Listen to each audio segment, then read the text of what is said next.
Hey guys, what's going on? It's Alex from Fitment Industries, and today we're going to be talking about one of the most iconic wheels out there in the market that you can still pick up almost 20 years later. We're going to be talking about the Enkei RPF1.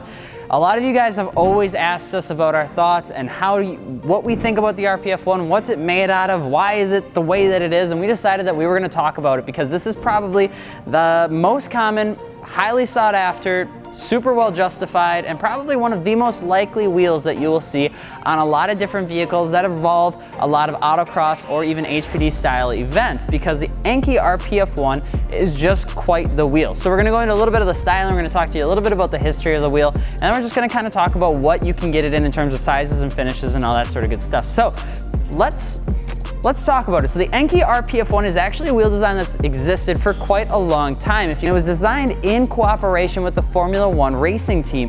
You see, the double 6-spoke style is something that is truly for function.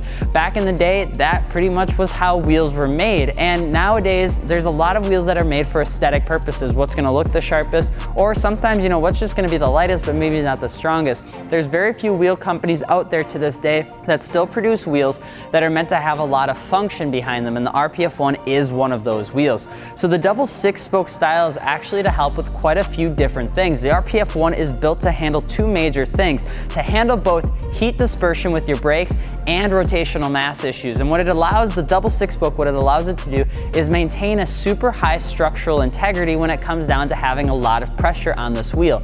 And over time, the RPF1 has just kind of become an iconic wheel in terms of the fact that it does everything very well for a relatively low cost. The RPF1 is actually made out of what's called MAT technology, which is called Most Advanced Technology. And what that is that Enkei essentially goes into this wheel and they use different processes to help align the grain structure within the metal to increase the structural integrity of the wheel. What happens is when you do that, on top of just having a lighter wheel, since it aligns the molecular structure of the metal, you also just get a stronger metal. It's less porous. It's going to help with just maintaining integrity over the long haul, and it can actually take a beating fairly well. So Enkei has certain wheels in this lineup that do feature MAT technology, but what this also allows them to do is it allows them to make these wheels as an affordable price, which is probably the next biggest and best thing about these wheels, is that they have such a great function to them. They also have a great form, but most importantly, they don't actually break the bank as heavily as you would think. If you take a look at the actual design of it, which is actually pretty neat, you're going to see a couple different features about the wheel that really stand out. The first thing that you have to remember is this is a one-piece wheel, so you are going to have a slight step lip, which is pretty nice just to give it a little bit more depth. This is an 18 by 9.5, which is why you're going to see it just look a little bit bigger. Now on Miatas and things like that, most people are running a 15 or 16-inch wheel.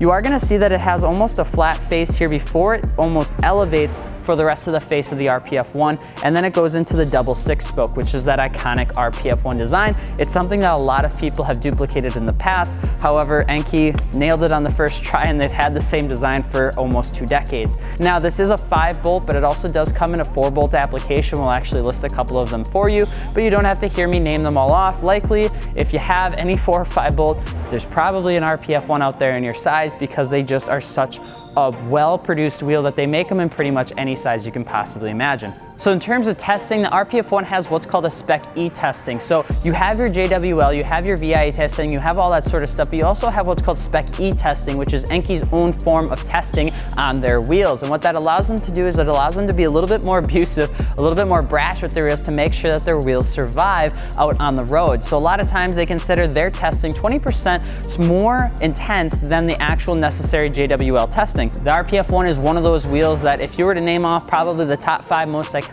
the RPF1 is in there, and we've done videos on it where we've talked about that in the past. If you're looking for different widths, you're going to see a lot of different sizes for the RPF1. Commonly, you're going to see a lot of the RPF1s come in anywhere from a 6 all the way up to a 10 wide, depending on the diameter of the wheel that you're looking for. In terms of offset, you'll likely see it fall into anywhere between 32 and 45 offsets. So it's going to clear probably the most popular ranges of different vehicle year makes and models that you could want. You're going to see this on Miatas, S2000s, FRSs, BRZs, Evos, and everything in between. You'll see it even on STIs. You'll see it on anything that could possibly go to a track, and it's just a great wheel. So if you're looking to pick up a set of RPF1s, let us know. You can actually check out fitmentindustries.com/Enkei. Check out the RPF1, see what fits your wheel. Otherwise, if you're looking to have any questions answered, be sure to drop a comment below. Don't forget to subscribe. And then we're having a meet and greet at SEMA 2018, 4 p.m. on Tuesday. You'll be able to meet us out at the AccuAir booth at the, I don't even know where it is anymore. We'll drop a link below on where you can meet us. But I'm Alex from Fitment Industries, and we'll see you later. Peace.